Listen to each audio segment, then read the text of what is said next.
혹시 이러한 공포증에 대해서 아십니까?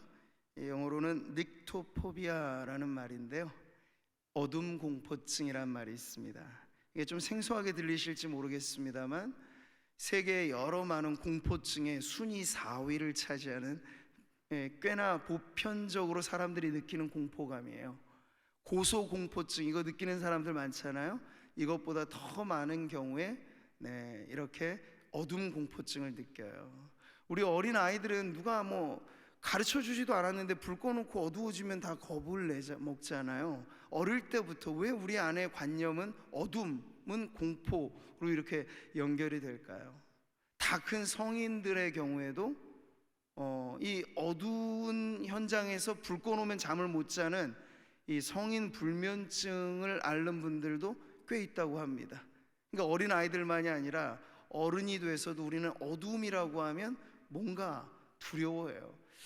여러분 그렇지 않습니까? 똑같은 길을 걸어도 대낮 밝은 천지에 제가 효자봉 올라가는 건 아무런 어려움이 없을 거예요. 근데 지금 말이죠, 이 캄캄한 이 밤중에 여러분 랜턴 하나 들고 저기 올라가라고 하면 누가 올라갈 수 있을까요? 많이? 어른이고 아이하고 할 것 없이 저기 무슨 꼭 맹수가 있어서 사나운 뭔가가 있어서가 아니라 어두운 산길 그 자체가 우리에게 뭔가 두려움으로 느껴지는 뭔가가 있다는 거죠. 이건 아마 거슬러 올라가면 아담이 범죄한 그 원죄로부터 인간의 의식세계에 불균형이 찾아오고 공포감이라는 것이 생성될 때부터 뿌리 깊게 자리 잡은 인간의 본성 안에 이 공포심이라는 게 바로 어둠을 기피하는 것으로 나타난다고 볼 수 있겠습니다. 자, 여러분 일반 물리의 시간에서 생각해보면, 그러나 낮의 시간과 밤의 시간은 1초의 차이도 없어요. 밤의 시간이 더 느리게 가지도 않고 똑같이 째깍째깍 돌아가는 시계바늘은 어두움의 밤에도 똑같습니다. 그 야행성 동물들 제외하고는 사실 어두운 시간, 이 밤의 시간은 오히려 모든 동식물들이 안식을 취하는 아주 쉼의 시간이죠. 그렇게 따지면 상당히 좋은 것이에요. 그럼에도 불구하고 우리는 어두움이라고 하는 걸 생내적으로, 거의 본성적으로 기피하는 이러한 마음을 갖고 있죠. 자, 그러다 보니 그냥 단순히 물리적인 어둠의 시간만이 아니라 우리의 인생 중에 찾아오는 어둠의 때, 흑암이 덮을 듯이 사방이 캄캄해지고 어느 것 하나, 불빛 하나 비춰지지 않는 내 인생 완전히 어둠 속에 파묻혔다 싶을 그러한 어떤 고난의 시절도 우리에겐 거의 어둠을 공포스럽게 생각하는 것만큼이나 힘겹게 여기게 되는 것이에요. 자, 이런 우리들에게 오늘 본문의 말씀을 우리가 들어가 보면 아브라함의 생애 가운데 어둠의 공포가 찾아왔던 한순간의 이야기를 우리들에게 들려주고 있어요. 그래서 성경은 바로 그 경험을 통해서 아브라함뿐만 아니라 성도라면 누구나 흑암이 우리를 덮는 듯한 그러한 경험을 하게 될 때가 있는데, 그럴 때 과연 하나님께서 어떻게 일하시는가 하는 것을 우리가 함께 살펴보겠습니다. 이 마이크가 지금 2부 때 예배 음성이랑 똑같아요? 너무 좀 울리는 느낌인데 제가 앞에서 듣게 한 번만 좀 조정해 보세요. 자, 창세기 15장의 말씀을 우리가 읽었는데요, 이건 아주 중요한 대목입니다. 이건 아브라함 개인의 역사뿐만 아니라 구원사적인 측면에서 창세기 15장은 이신칭의, 믿음으로 의롭다함을 받는다라고 하는 아주 성경의 주옥 같은 교리가 탄생하게 된 매우 중요한 구절이기도 하죠. 말씀을 같이 보실까요? 아브라함이 여호와를 믿으니 여호와께서 이를 그의 의로 여기시고. 아멘. 자, 제가 주일날 설교를 해서 오늘부터 한번 실천을 해보는 거예요. 괄호에 작게, 이거 성경 구절에는 안 나와 있지만 아멘이라고 하는 괄호에 있는 것까지도 성도님들이 다 읽으시면 좋겠어요. 그래서 아멘이 기본으로 딱 장착된 분들만 아니고 모든 성도들이 하나님의 말씀이면 아멘 하시기를 바랍니다. 여러분의 마음에 느낌을 주는 구절에만 아멘 하시면 안 되고 모든 하나님의 말씀은 아멘, 아멘으로 우리가 동의합니다, 믿습니다, 그렇고 말고요, 저는 그 말씀에 동의합니다, 이런 표시를 여러분이 하시기를 바라요. 우물우물 하시면 안 되고 아주 분명하게 아멘으로 하시고. 제가 청년들 사부 예배에 가끔씩 들어가는데 청년들 예배에 특히나 이런 교육이 필요해요. 그래서 우리 청년 교육자들한테도 제가 알려줘서 청년 이하, 그리고 교육부서도 마찬가지입니다. 교육부서 교육자들 이번 주일부터 해가지고 성경 봉독에 있어서는 아이들이 무조건 아멘, 아멘으로 응답할 수 있는 것이 우리 기본의 신앙 고백이 되도록 그렇게 우리가 어른들로서는 본을 보여주시기를 바랍니다. 자, 창세기 12장에서부터 아브라함의 여정은 시작되죠. 그리고 지금 우리는 15장에 와 있어요. 몇 장 되지 않습니다만 그 안에 긴 세월이 있죠. 많은 우여곡절 끝에 아브라함의 믿음의 여정은 여기까지 흘러오고 있습니다. 근데 그 전장의 사건이 무언가 보니까 롯이 말이죠, 아브라함의 조카 롯이 그 당시의 부족 국가상의 전쟁이 벌어지고 그 전쟁의 포로로 끌려가는 끔찍한 변을 당하는 일이 나와요. 그래서 이 소식을 들은 아브라함이 가정에서 훈련시킨 318명의 용사들, 일종의 사병이죠, 그 길러낸 용사들과 함께 롯 구출 작전에 돌입합니다. 결과는요, 대승을 거두고 조카 롯과 함께 모든 전리품을 가지고 옵니다. 그러나 그 중에 어느 하나, 접시 하나, 음식 하나 내 것으로 취하지 않고 다 돌려보내는 그 아브라함의 멋진 승리의 이야기가 창세기 14장에 나와요. 근데 여러분, 이것이 그냥 해피엔딩으로만 끝나면 참 좋겠지만 전쟁이란 그런 것이 아니죠. 전쟁에 승리한 사람이건 전쟁에 패배한 사람이건 피비린내 나는 전쟁의 끝에는 언제나 트라우마가 남습니다. 베트남전 같은 데 출전한 미군 용사들이든 아니면 우리 한국 군인들이건 그 전쟁의 트라우마 때문에 평생을 후유증을 앓고 살아가는 이들이 참 많다는 걸 보면 알 수 있죠. 당시 아브라함도 그랬을 거예요. 피비린내 나는 전쟁 끝에 롯을 구출을 하고 승리는 거뒀습니다만 그 마음 안에 얼마나 공포심이 찾아들었겠는가. 우리는 하나님의 말씀에서 그것을 알 수 있어요. 같이 봅니다.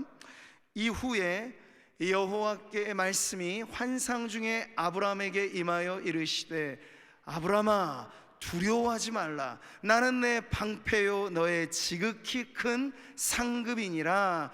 아멘. 자, 여러분, 이 말씀을 통해 하나님은 전쟁 이후 아브라함 가운데 자리 잡은 이 두려움을 아셨고 그 두려움을 물리치기 위해서 내가 너의 상급이고 내가 너의 방패니 두려워하지 말아라 라고 이 말씀을 주신 거예요. 게다가 주님은 이 말씀뿐만 아니라 다시금 아브라함에게, 아직은 자신의 아브라함과 사라의 사이에 약속된 아들이 나오기 전의 상황이잖아요. 그럼에도 불구하고 상속자를 주리라 약속하고 상속자만이 아니라 자자손손, 그의 후손에 대한 약속까지를 하나님께서 도마하여 계속 주십니다. 하나님께서는 아브라함과 이 교제를 하실 때 매우 로맨틱한 분이신 걸 우리가 어디서 알 수 있냐면 이런 약속을 주실 때 아브라함에게 저 밤하늘에 무수히 많은 별들을 가리키면서 너의 후손이 저 별들처럼 무수히 많아지리라, 이렇게 약속을 주셨어요. 자, 여러분, 아브라함은 이 하나님의 약속을 믿었지요. 그러니 성경은 그 아브라함의 믿음, 그 믿음을 아브라함의 의로 여기셨다고 말씀을 합니다. 자, 이 대목을 신약 성경에 이신칭의라고 하는 교리가 가장 찬란하게 빛나는 로마서에서 사도 바울은 바로 이 사건, 창세기에 나와 있는 이 구절을 인용해다가 이렇게 말씀하고 있어요. 같이 보겠습니다. 성경이 무엇을 말하느냐? 아브라함이 하나님을 믿음에 그것이 그에게 의로 여기신 바 되었느니라. 아멘. 자, 그렇습니다. 여기까지 보면 너무너무 지금 좋은 일이죠. 아브라함 마음의 두려움도 사라지고 게다가 상속자 후손에 대한 약속까지 계속 주시고 아브라함 그걸 믿어서 의롭다함을 받고, 이것으로 딱 끝나버리면 참 좋으련만 여러분, 믿음은 딱 어떠한 고정불변의 사건도 아니고, 믿음은 말하자면 명사라기보다는 동사 같은 것이에요. 움직이는 거예요. 변하는 거예요. 아브라함을 통해서 우리가 긴 세월 아브라함의 여정은 결국 믿음의 여정이었는데, 믿음이 이렇게 태산 높은 곳까지 올랐다가도 아브라함도 때때로는 저기 협곡, 아주 깊은 협곡까지 그 믿음이 내려가는 그런 오르락 내리락하는 경험을 무수히도 많이 했던 사람이다라는 걸 우리는 알 수 있죠. 자, 지금도 그렇습니다. 아브라함에게 있어서 믿음이라고 하는 건 고정불변의 것이 아니고, 맞닥뜨려지는, 특별히 현실의 문제 앞에서는 제 아무리 아브라함이라도 마음에 여전히 흔들거림이 있다는 거예요. 그럼 울산바위 아시죠? 울산바위 올라가는 길에 흔들바위 있잖아요, 설악산. 그거 흔들거려요. 늘 루머 중에 하나는 누가 몇 장정들이 밀어가지고 넘어졌다, 그런 가짜 뉴스가 많이 나오는데, 그거 넘어질 듯 하면서도 이게 안 떨어집니다, 흔들바위가. 근데 꼭 우리 믿음이 그래요. 아주 믿음이라고 하는 돌덩이가 우리 안에 굳세게 딱 내려앉은데, 그게 근데 흔들면 흔들거려요. 그래서 조마조마한 거죠. 이 믿음 나 떨어질까? 믿음이 완전 굴러버리면 어떡하지? 근데 신기하게도 그 믿음이 아예 굴러 떨어지진 않아요. 말하자면 우리의 믿음의 상태가 이와 같다 하는 것을 볼 수 있어요. 아브라함만이 아니고 모든 성경에 나와 있는 믿음의 우리 선배들이 다 그랬잖아요. 예수님께서 풍랑이는 바닷 물결 위로 걸어오실 때 이 베드로에게 어디서 그런 믿음이 생겼는지, 주여 만약 당신이거든 저도 명하사 물결 위를 걸으라 하소서, 엄청나게 담대한 믿음으로 그렇게 요청을 하고, 그래 걸어와라, 주님이 단번에 말씀하시자 몇 걸음 떼기까지도 했잖아요. 그때까지 베드로는 엄청난 믿음의 소유자 아닙니까?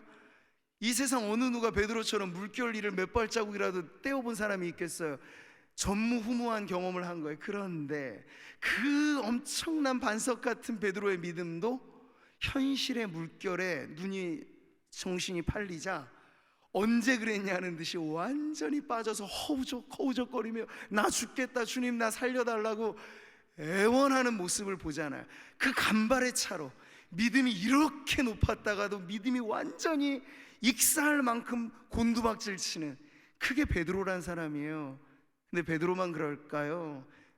내가 그렇고 우리가 그래요. 그런 여러분의 믿음의 흔들거림을 이상하게 여기시진 않아도 돼요.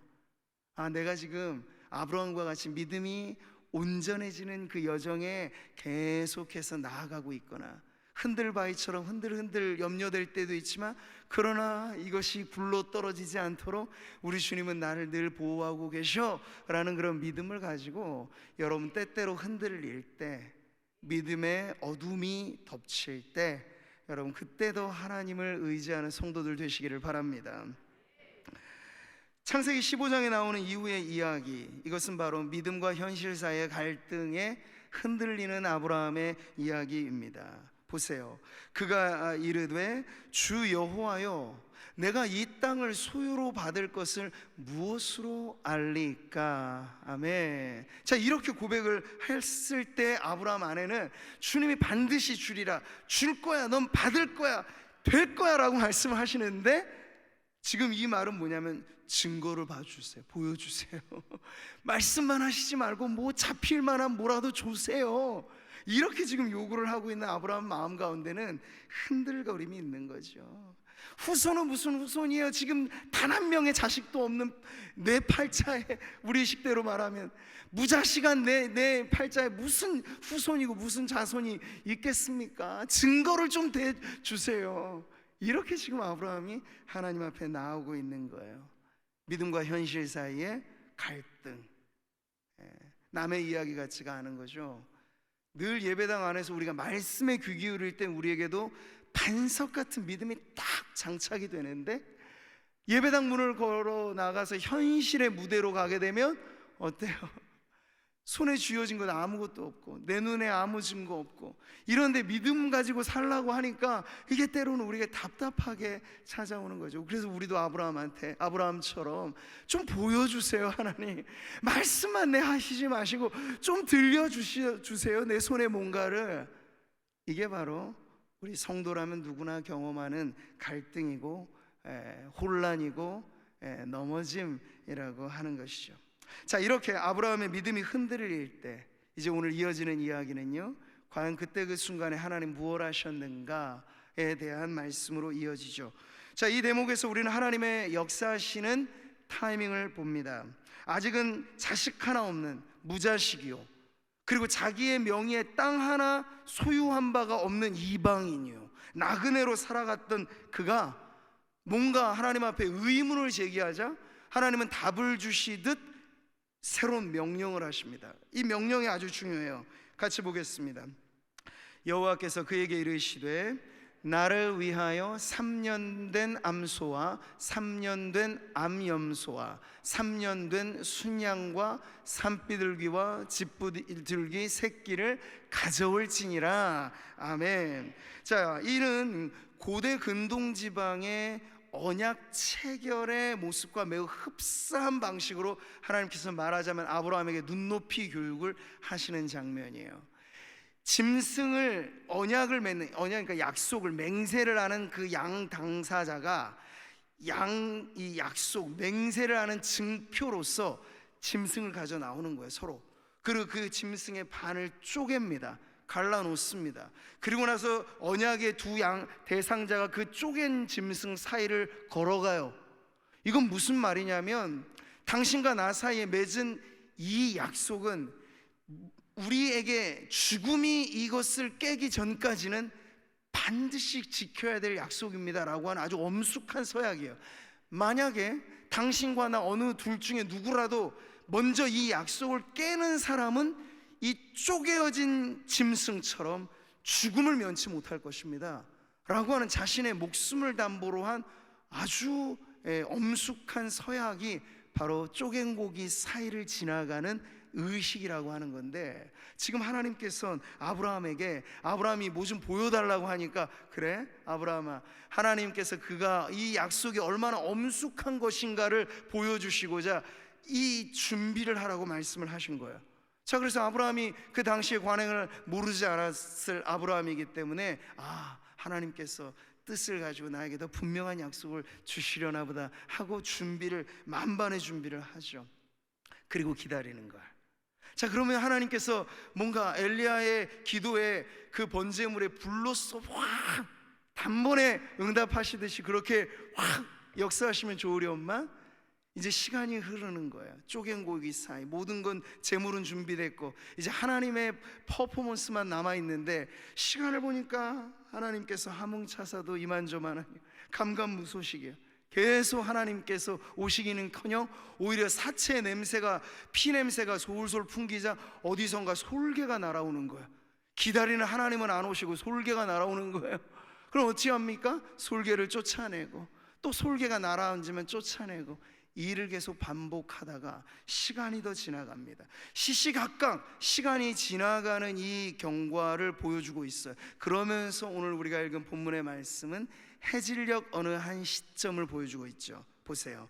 해질일 때 아브라함에게 깊은 잠이 임하고 큰 흑암과 두려움이 그에게 임하였더니. 아멘. 자, 여기 보십시오. 모든 것이 지금 다 불리해져 가고 분명한 증표를 달라고 했는데 오히려 더 멀어져만 가는 느낌이에요. 점점 더 어두워지는 해질녘, 어둠이 내려앉은 시각, 게다가 아브라함은 솔개를 쫓다가 지쳤는지 깊은 잠에 빠졌다고 해요.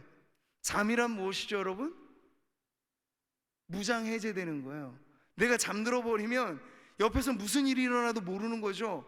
그래서 보초병의 가장 중요한 임무는 깨어 있는 거예요. 초병의 임무는 깨어서 적이 오나 안 오나 쳐다봐야 되는데, 초병이 잠들어 버려요? 그러면 적이 슬금슬금 찾아와도 몰라요. 전방에 무슨 일이 일어나는지 몰라요. 그러니까 잠든다는 건 일종의 무방비 상태를 의미하는 것입니다. 아브라함이 그렇게 깊이 잠들어 버렸어요. 게다가 깊이 잠든 중에 더 시각적인 어두움보다도 더 깊은 어두움이라고 말해요. 이거는 어떤 초자연적인 어두움이라고 표현할 수 있겠죠. 그 어둠이 임하자 동시에 엄청난 두려움이, 깊이 잠든 아브라함이 깰 만큼의 두려움이 그에게 엄습해 옵니다. 자, 어느 것 하나 좋은 징조는 없어요. 하나님께서 뭔가 확실한 뭔가를 주시려니 하는 그런 기다림으로 바라봤는데, 그에게 닥친 건 오히려 짙은 흑암이고 오히려 더한 두려움이고, 이런 것들을 지금 보고 있는 것이죠. 자, 그런데 하나님께서는 언제나 타이밍에 엄청난 감각을 갖고 계신 분이죠. 그래서 우리가 늦었다 생각하는 그때 바로 하나님은 딱 맞춰서 때마침 하나님께서 임하시는데, 그 장면이 바로 여기에 있어요. 모든 아브라함은 속수무책, 무방비, 이 흑암의 두려움, 이게 다 올 대로 온 상태에서 하나님이 그제서야 말씀을 하시죠. 13절입니다.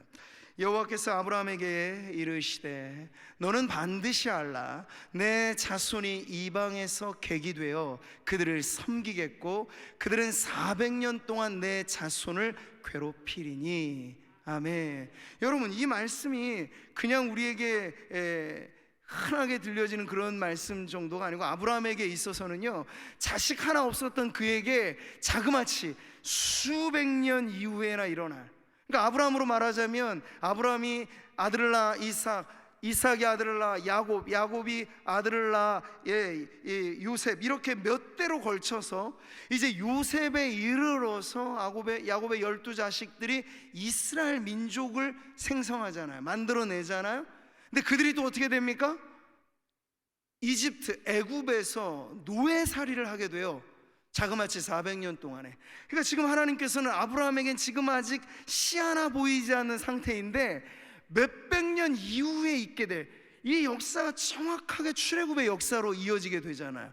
애굽에 종살이를 하게 될 것이며 400년의 기한이 차게 되면 그들이 다시 돌아오리라. 그래서 이 땅을 소유로 얻게 되리라 하는 그 머나먼 훗날에 확실한 약속까지를 지금 아브라함에게 주시는 거예요. 그러니까 자식 하나 얻을까 말까 근근하게 여겼던 아브라함에게 오히려 하나님이 보여주시는 청사진은 내 집 한 칸 마련하는데 아등바등한 그 사람에게 한 인류를 형성할 만한 엄청난 큰 그림을 지금 보여주고 계신 거예요. 언제 여러분 이 놀라운 계시가 임했습니까? 흑암 중에, 잠들어 있는 중에. 아브라함은 어떤 것도 손쓸 수 없는 이 속수무책의 무방비의 상태, 하나님께서 절묘한 타이밍에 이 엄청난 비전, 계시를 아브라함에게 펼쳐주신다는 거죠. 여러분, 오늘 우리는 이 대목에서 오늘 말씀의 가장 중요한 부분을 찾습니다. 우리는 하나님의 역사를 너무나 제한적인 시각으로 이해하기가 쉽다는 거예요. 아브라함도 그랬듯 우리도 마찬가지예요. 우리는 당장에 지금 현재 내가 발딛고 살아가는 이 세상, 그리고 지금이라고 하는 이 영역 안에서 뭔가 속 시원한 답을 원해요. 단판 짓고 싶어 하기도 합니다. 그런데 물론 하나님께서는 현실에 우리의 사정을 도우시기도 하고 변화시켜 주시기도 하죠. 그런데 그 하나님은 우리 당대 현재 현실에만 일하시는 분이 아니고, 말하자면 여러분의 기준으로 여러분의 2대, 3대, 4대까지를 떠올려 보십시오. 지금은 자식과 자식의 자식 3대까지는 보신 분들이 계시죠. 그 범위 안에서도 사실은 우리는 근근하게 살아가요. 그런데 하나님은 어디 그 자식의 3, 4대입니까? 그 이후의 역사까지도 하나님은 다 계획을 갖고 계시다는 사실을 여러분 믿으시기 바랍니다. 우리에게 향하신 여호와의 계획하심이 크고 크도다, 크시도다. 여러분의 이름 석자를 넣어도 똑같습니다. 여러분 한 분을 통하여 갖고 계신 하나님의 계획하시면 여러분 당대로 끝나지 않고 자식대로, 자식의 자식대로 계속 이어지면서 나를 사랑하고 내 계명을 지키는 자에게는 1000대까지 은혜를 베푸느니라. 이게 우리 하나님이세요.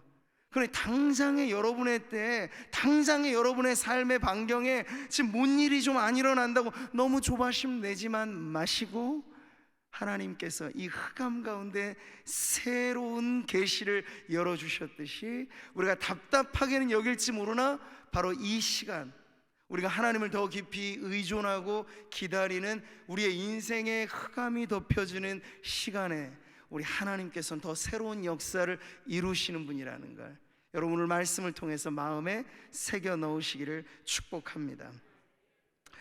자, 우리는 하나님이 낮과 밤의 주관자라고 하는 사실을 잊어서는 안 돼요.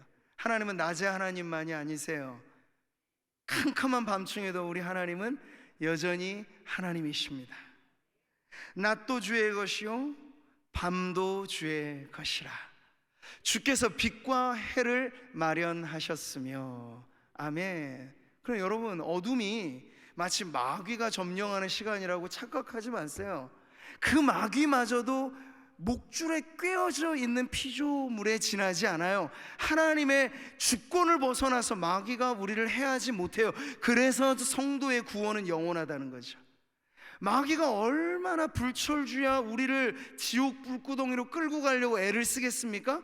근데 여러분, 그런 마귀의 열정과 노력에 우리가 홀로 맞대어 싸우려고 한다면 이 여린 우리의 믿음 가지고 어떻게 이겨내겠어요? 그러나 걱정하지 마십시오. 우리 하나님은 어떤 분이시냐면 밤이면 밤대로 낮이면 낮대로 우리를 지키시는 분이세요. 이스라엘을 지키시는 이는 졸지도 아니하시고 주무시지도 아니하시리로다. 아멘. 그러니 하나님의 사랑받는 성도들이여, 여러분의 잠자리가 평안하시길 바랍니다. 나 자는 동안에도 내 원수는 돈 벌고 있을 텐데, 나 자는 동안에도 세상은 눈 벌겋게 뜨고 뭔가 하고 있을 텐데, 그런 걱정 염려 때문에 잠을 못 이루어요 사람들이. 근데 그러지 마시라고요. 내가 자는 동안에도 하나님은 역사하시니까요. 흑암이 나를 덮고 있다고 너무 걱정만 하지 마세요. 하나님은 그 흑암 중에도 광명한 빛을 내시는 분입니다. 내 인생이 오리무중이라고 너무 답답해만 마세요. 하나님은 사막에도 길을 내시는 분입니다. 그 하나님이시라고요. 근데 어떤 경우에는 우리가 원하는 모든 걸 원하는 때 받는 것이 다 복이 아닐 때가 있어요. 여러분 생각해 보십시오. 내가 원하는 것을 원하는 때만 다 받으면 그게 복일 것 같지만, 그게 나로 하여금 오히려 더 교만하게 하고, 나로 하여금 하나님보다는 나를 더 들여다보게 만드는 걸림돌이 될 수도 있어요. 여러분, 그리스 신화에 미다스의 손이라는 게 나오죠. 황금을 좋아했던 왕이 말이요, 신에게 내가 만지는 족족 다 금덩어리가 되게 해주십시오 해서, 그 신이 그래 한번 네 원하는 대로 되면 네가 얼마나 행복해질지 한번 봐 해서 만지는 족족 금이 되는 미다스 왕의 손이 된 거예요.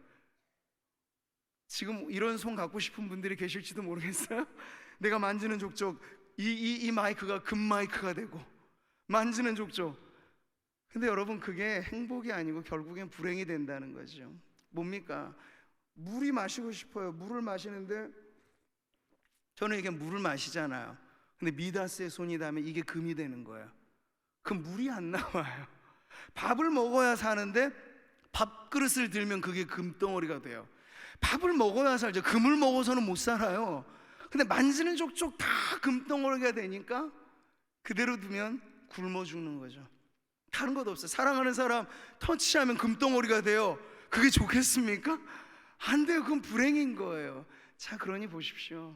내가 만지는 모든 게 다 금덩어리가 되면 이게 우리의 하나의 마음일 수 있어요. 내가 원하는 대로 다 되면 난 참 행복해질 텐데 아닐 수 있어요. 아닌 경우가 더 많아요. 그래서 하나님 우리에게 기다림과 인내라고 하는 걸 믿음의 패키지 안에 담아주신 거예요. 우리의 믿음이 성숙해지려면 언제나 기다림도 필요하고 인내도 필요한 거예요. 그래서 믿음이 여물고 믿음이 열매를 맺도록 우리 하나님은 아브라함을 통해서 오늘 우리를 그렇게 가르쳐 주시는 것이죠.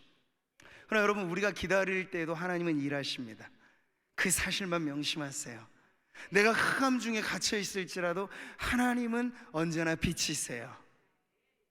땅이 혼돈하고 공허하며 흑암이 깊음 위에 있고 하나님의 영은 수면 위에 운행하시니라. 아멘. 창조의 그때로부터 지금에 이르러 하나님은 여러분의 인생과 우리의 모두의 인생도 혼돈과 무질서와 흑암에 우리가 있을지라도 여호와의 신 성령은 그 모든 것을 제어하고, 성령은 그 모든 것 안에서 창조의 역사를 이루시는 분이라는 걸 여러분 믿으실 때, 흑암 중에 내 인생에 갇힌 듯 내 뜻대로 일이 안 될 때에도 하나님을 의지하는 믿음의 기다림으로 아브라함이 더 깊은 자리에 나아갔듯이 오늘 저와 여러분도 더 깊은 믿음의 자리에 나아가 하나님의 그 엄청난 경영, 나 당대로 끝나지 않고 나로부터 시작되어 저 머나먼 후손의 후손의 후손까지 결국에 하나님이 새하늘과 새 땅에 완성하게 될 하나님의 나라의 그 완성까지